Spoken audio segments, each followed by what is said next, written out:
देखिए, शराब घोटाले में गिरफ्तार दिल्ली के मुख्यमंत्री अरविंद केजरीवाल को क्या आज राहत मिलेगी? ये सवाल इसलिए है क्योंकि आज दिल्ली हाईकोर्ट में केजरीवाल की याचिका पर सुनवाई होनी है। इस बीच एक बड़ा अपडेट मिल रहा है कि आज दिल्ली हाईकोर्ट में केजरीवाल की याचिका पर सुनवाई होगी। गिरफ्तारी और ईडी की कस्टडी के खिलाफ केजरीवाल की याचिका है, जिस पर सुबह 10:30 बजे दिल्ली हाईकोर्ट में सुनवाई होगी। शराब घोटाले में ईडी ने केजरीवाल को गिरफ्तार किया है और गिरफ्तारी के बाद अरविंद केजरीवाल ने दिल्ली हाईकोर्ट में यह याचिका दायर की थी। केजरीवाल ने 24 मार्च को तत्काल याचिका पर सुनवाई की मांग की थी, लेकिन दिल्ली हाईकोर्ट ने तत्काल याचिका पर सुनवाई से इनकार कर दिया था। दिल्ली हाईकोर्ट ने आज यानी कि 27 मार्च को अब याचिका पर सुनवाई की तारीख को फिक्स कर दिया था। ईडी ने 21 मार्च को 2 घंटे की पूछताछ की, उसके बाद केजरीवाल को गिरफ्तार किया था। दिल्ली हाईकोर्ट ने 21 मार्च को केजरीवाल की उस याचिका को खारिज कर दिया था जिसमें दिल्ली शराब नीति से जुड़े मनी लॉन्ड्रिंग मामले की जांच में ईडी को उनके खिलाफ कार्रवाई करने से रोकने की मांग की गई थी। दिल्ली हाईकोर्ट की तरफ से याचिका खारिज होने के बाद ईडी ने 2 घंटे की पूछताछ की, उसके बाद केजरीवाल को गिरफ्तार कर लिया था और आज याचिका पर सुनवाई होनी है। इसी के साथ आगे बढ़ेंगे, जहां अरविंद केजरीवाल ईडी की कस्टडी में है, लेकिन आम आदमी पार्टी इस बीच ये दावा कर रही है कि ईडी की कस्टडी से ही केजरीवाल आदेश जारी कर रहे हैं। पहले पानी से जुड़ा आदेश उन्होंने जारी किया और अब दावा है कि केजरीवाल ने स्वास्थ्य विभाग से जुड़ा आदेश जारी किया है। इस बीच बड़ा अपडेट, आज दिल्ली विधानसभा का स्पेशल सेशन, विशेष सत्र, हेल्थ सर्विस पर चर्चा के लिए विधानसभा का सत्र बुलाया गया है। केजरीवाल की गिरफ्तारी पर विधानसभा में हंगामा भी हो सकता है, ऐसे भी आसार हैं। दिल्ली के स्वास्थ्य मंत्री सौरभ भारद्वाज ने यह दावा किया है कि ईडी कस्टडी से केजरीवाल ने उन्हें डायरेक्शन भेजा है। केजरीवाल के निर्देश के बाद दिल्ली में स्वास्थ्य सुविधाओं पर चर्चा के लिए आज विधानसभा का स्पेशल सेशन बुलाया गया है। तो देखिए केजरीवाल किस तरीके से आदेश जारी कर रहे हैं, पहले पानी को लेकर और अब स्वास्थ्य महकमे को लेकर। पानी किस मिट्टी से बने हैं कि आज हिरासत में है तो भी दिल्ली के लोगों के स्वास्थ्य की चिंता है। उन्होंने एक डायरेक्शन मुझे भेजी है कि सीएम साहब ये जान के बेहद व्यथित हैं। कुछ अस्पतालों में, मोहल्ला क्लिनिकों के अंदर जो मुफ्त टेस्ट होते हैं, जो मुफ्त ब्लड टेस्ट होते हैं और सैंपल्स होते हैं, वो उपलब्ध नहीं हैं और उन्हें लगता है कि उनके जेल में जाने की वजह से दिल्ली में किसी को तकलीफ नहीं होनी चाहिए। एक बड़ी जानकारी आपको दें, केजरीवाल की गिरफ्तारी के विरोध में प्रदर्शन की तैयारी, जिला कोर्ट में आज वकील प्रदर्शन करने वाले हैं। दिल्ली के मुख्यमंत्री अरविंद केजरीवाल की गिरफ्तारी के विरोध में आज ये प्रदर्शन होगा जिला कोर्ट में, डिस्ट्रिक्ट कोर्ट में, जहां वकील आज प्रदर्शन करेंगे। तो केजरीवाल की गिरफ्तारी के विरोध में 21 मार्च को ईडी ने गिरफ्तार किया, जिसके बाद आज ये प्रदर्शन की तैयारी। दिल्ली में आज वकीलों का विरोध प्रदर्शन होगा। जिला कोर्ट में वकील आज प्रदर्शन करने वाले हैं।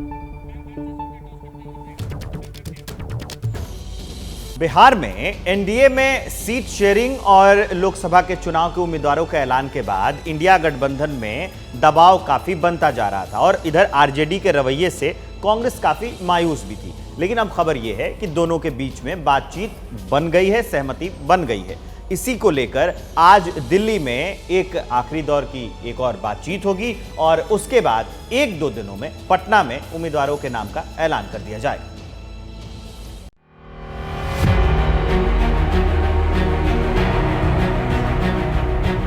बिहार में इंडिया गठबंधन में कभी हां कभी ना का खेला जारी है।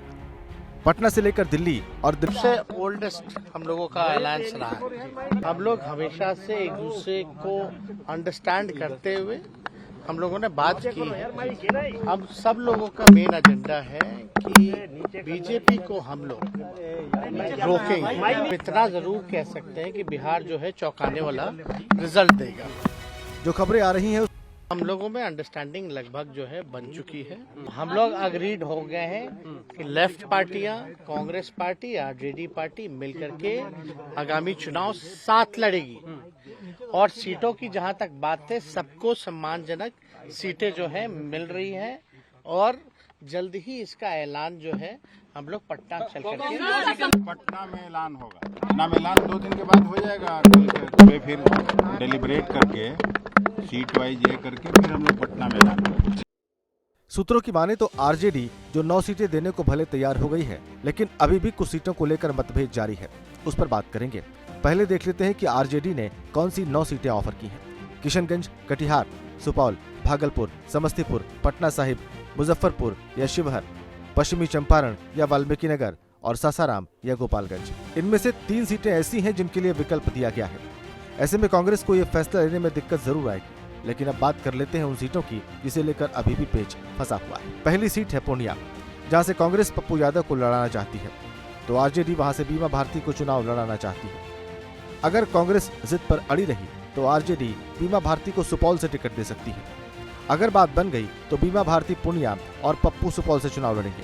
दूसरी सीट बेगूसराय है। यह सीट कांग्रेस कन्हैया कुमार के लिए चाहती है, लेकिन आरजेडी ने इस सीट को लेफ्ट को दे दिया है और सीपीआई ने वहां से अवधेश कुमार को टिकट भी अलॉट कर दिया है। औरंगाबाद सीट पर भी मतभेद था, लेकिन कांग्रेस ने दावा छोड़ दिया है। कांग्रेस तारिक अनवर के लिए कटिहार की सीट चाहती है। पहले लालू ये सीट नहीं देना चाहते थे, लेकिन अब आरजेडी ये सीट छोड़ने को तैयार हो गई। कांग्रेस पार्टी की तरफ से ये दलील दी गई है कि कटिहार जो है वो परंपरागत वो कांग्रेस की सीट रही है।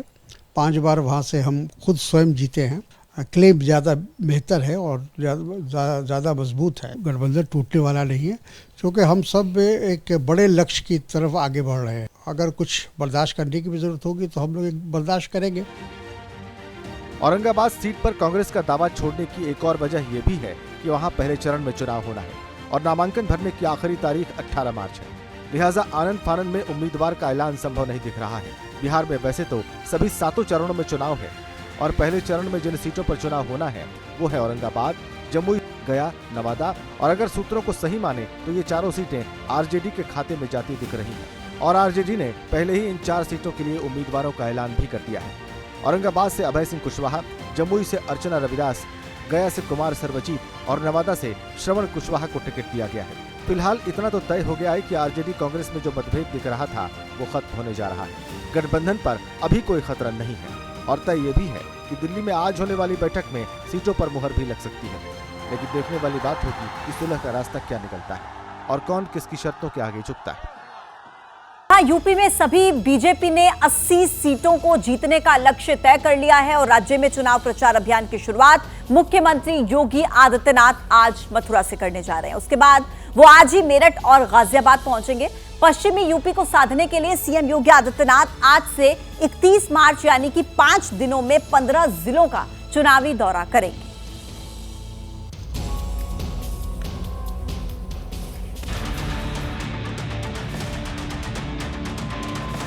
कहते हैं दिल्ली की सत्ता का रास्ता यूपी से होकर गुजरता है और जब लोकसभा चुनाव में बीजेपी ने यूपी की 80 में से सभी 80 सीटें जीतने का लक्ष्य रखा है तो उसके लिए ये चुनाव कितना अहम है ये इसी से पता चलता है कि पार्टी ने चुनाव प्रचार में अभी से जान फूंक दी है। यूपी में सभी 7 चरणों में चुनाव होने हैं। पहले चरण के नामांकन का आज आखिरी दिन है। इसमें 8 लोकसभा सीटों पर 19 अप्रैल को वोटिंग होनी है। वो सीटें हैं सहारनपुर, कैराना, मुजफ्फरनगर, बिजनौर, नगीना, मुरादाबाद, रामपुर और पीलीभीत। मतलब साफ है कि यूपी का सियासी घमासान पश्चिमी यूपी से शुरू होगा और पहले चरण के प्रचार की कमान खुद यूपी के सीएम योगी आदित्यनाथ ने संभाल ली है। योगी आदित्यनाथ आज से 31 मार्च तक यानी 5 दिनों में कुल 15 रैलियां करेंगे। इसकी शुरुआत आज मथुरा से होगी, जहां सुबह 11 बजे मथुरा के गोवर्धन चौराहे के पास मंगलम ग्रीन रिजॉर्ट में सीएम प्रबुद्ध सम्मेलन करेंगे। दोपहर 1 बजे सीएम योगी मेरठ पहुंचेंगे और चौधरी चरण सिंह यूनिवर्सिटी में प्रबुद्ध जनों से संवाद करेंगे। तो दोपहर 3 बजे सीएम योगी गाजियाबाद पहुंचेंगे और नेहरू नगर में पंडित दीनदयाल उपाध्याय ऑडिटोरियम में प्रबुद्ध सम्मेलन को संबोधित करेंगे। लोकसभा चुनाव में स्टार प्रचारकों की सूची में प्रधानमंत्री नरेंद्र मोदी के बाद यूपी में सबसे अधिक मांग योगी आदित्यनाथ की है। इसके चलते योगी आदित्यनाथ आज से चुनावी प्रचार अभियान की शुरुआत करने जा रहे हैं और अगले 5 दिनों तक योगी आदित्यनाथ लगातार पश्चिमी यूपी के दौरे पर रहेंगे। 28 मार्च को सीएम योगी आदित्यनाथ मुरादाबाद, बिजनौर और अमरोहा में रैलियां करेंगे। 29 मार्च को सीएम योगी शामली, मुजफ्फरनगर और सहारनपुर में रैलियां करेंगे। फिर 30 मार्च को मुख्यमंत्री योगी आदित्यनाथ की बागपत, बुलंदशहर और नोएडा में रैलियां होगी। इसके बाद 31 मार्च को सीएम योगी बरेली, रामपुर और पीलीभीत में चुनावी जनसभा को संबोधित करेंगे। पिछले चुनाव में समाजवादी पार्टी और बीएसपी मिलकर चुनाव लड़ी थी, जिससे पश्चिमी यूपी की कई सीटों पर बीजेपी की हार हुई थी। साफ है कि बीजेपी इस बार पश्चिमी यूपी में कोई कोर कसर बाकी नहीं रखना चाहती। बीजेपी ने इस बार पश्चिमी यूपी के लिए अपना समीकरण और मजबूत कर लिया है और कई उम्मीदवार बदले हैं। उनमें से एक सीट है मेरठ, जहां से रामायण फेम अरुण गोविल को टिकट दिया गया है, जिन्होंने मेरठ में अपना चुनावी अभियान शुरू भी कर दिया है। अच्छा लग रहा है, जो काम पहले करता था वही अभी भी करूंगा, हालांकि बस रूप उसका बदल जाएगा। और अपनी जगह से कितना लगाव होता है, कितना जुड़ाव होता है, ये सब आप जानते हैं। हमारे आदरणीय प्रधानमंत्री ने कर दिए हैं इन सालों में। मुझे नहीं लगता अगर उसके आगे एक जीरो भी लगाई जाए तो उतने सालों में वो काम हो पाते हैं। मेरठ बीजेपी की सेफ सीटों में से एक है और यहाँ अभी बीजेपी का ही कब्जा है। मौजूदा सांसद का टिकट काटकर पार्टी ने अरुण गोविल को उतारा है। नेतृत्व का भी मैं बहुत आभार व्यक्त करता हूं और अरुण गोविल जी का मैं स्वागत करता हूं। और हम पूरी दमखम के साथ 3 बार तो हम पहले जीत भी चुके हैं, चौथी बार मजबूती के साथ भारी बहुमत से अरुण गोविल जी को जिता करके भाजपा को विजयी बनाएंगे और माननीय मोदी जी को एक जीत का पुष्प, कमल का पुष्प उनको समर्पित करेंगे। 2019 में बीजेपी को यहाँ 5,86,000 और विपक्ष के उम्मीदवार को 5,81,000 वोट मिले थे।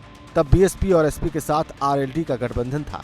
इस बार बीएसपी और समाजवादी पार्टी अलग अलग हैं, तो आरएलडी बीजेपी के साथ हो गई है। 2009 से इस सीट पर बीजेपी का कब्जा है।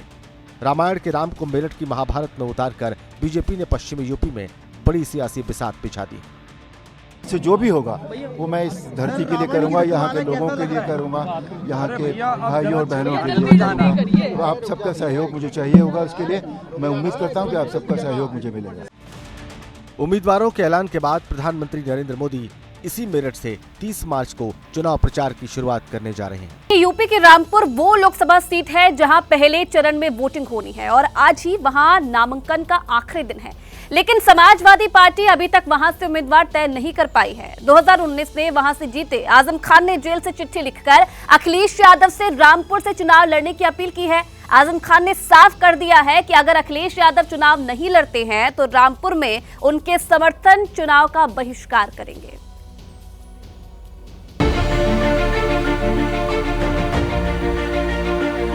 अखिलेश यादव समाजवादी पार्टी के राष्ट्रीय अध्यक्ष इन दिनों परेशान हैं। उनकी मुश्किलें बढ़ती दिख रही हैं। वैसे तो चुनावी माहौल है, लिहाजा ये सभी समझते हैं कि पार्टी अध्यक्ष पर ज्यादा दबाव होता है, लेकिन अखिलेश की ताजा मुश्किल खड़ी की आजम खान ने। कहा अखिलेश के कन्नौज से चुनाव लड़ने की खबरें आ रही थीं, तो आजम खान ने सीतापुर जेल से चिट्ठी लिखी है और अखिलेश यादव को खुद रामपुर से चुनाव लड़ने की मांग कर दी है। और आजम की चिट्ठी के बाद रामपुर से पार्टी नेताओं ने आजम खान को पुरजोर समर्थन किया है और कहा है कि अगर अखिलेश वहां से चुनाव नहीं लड़े तो चुनाव का बहिष्कार होगा। इस मुद्दे पर आगे बात करेंगे, लेकिन पहले देख लेते हैं आजम खान ने अपनी चिट्ठी में क्या कुछ लिखा है। आजम खान ने कहा है कि पार्टी के साथी और हमारा पूरा परिवार जेल की कोठरियों में जिंदगी के दिन काट रहा है। पिछले कुछ समय में रामपुर को बर्बाद करने में कोई कसर नहीं छोड़ी गई। हजारों बेगुनाह लोगों पर झूठे मुकदमे लगाए गए और जेलों में डाला गया।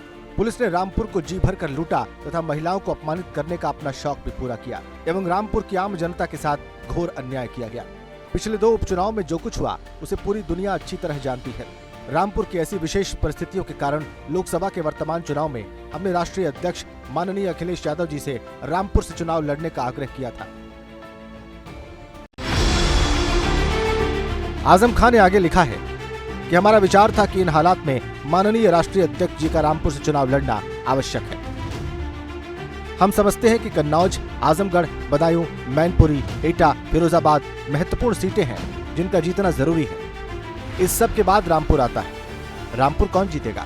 हमने सोचा था कि रामपुर के इस माहौल को बदलने तथा गरीब जनता, पीड़ित कार्यकर्ताओं पर हो रहे अत्याचार के माहौल में राष्ट्रीय अध्यक्ष जी का रामपुर आना जरूरी है।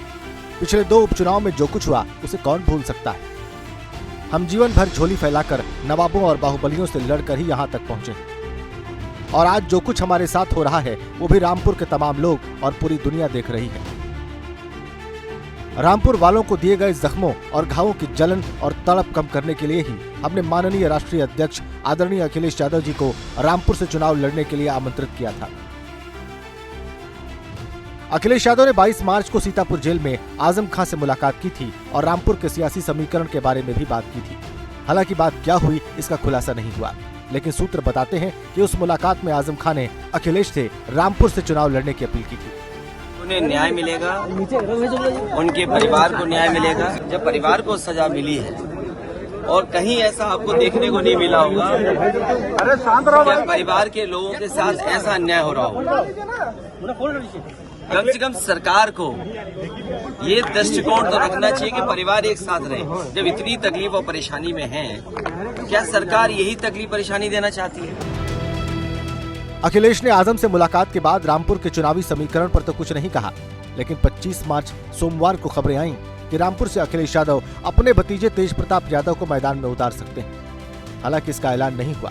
फिर खबरें ये भी आने लगी कि एसटी हसन को मुरादाबाद की जगह रामपुर से लड़ाया जा सकता है। इसके बाद आजम खान ने चिट्ठी जारी की और अखिलेश से रामपुर से चुनाव लड़ने की अपील की, जिसके बाद रामपुर में उनके समर्थकों ने सुर में सुर मिलाना शुरू कर दिया।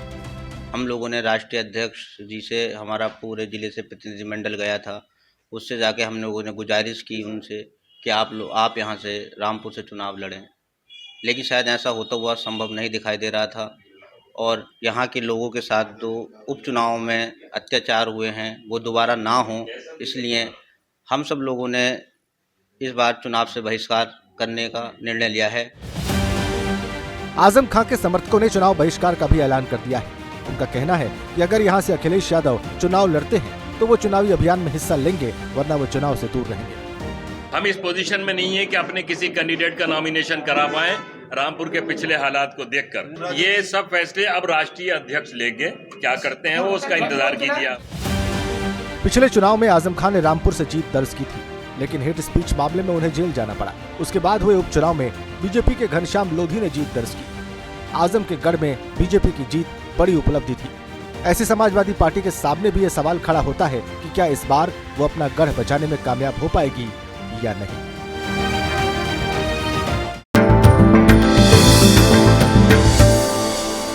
भाग्य की बात में आपका स्वागत है। मैं हूं संजीव शांडिल्य त्यागी। आज का पंचांग और आज का राशिफल लेकर आया हूं। आज संवत 2080 बसंत ऋतु है। आज सूर्य उत्तरायण है तथा चंद्रमा दक्षिणायन है। आज चैत्र कृष्ण पक्ष की द्वितीया तिथि शाम 5:06 तक रहेगी।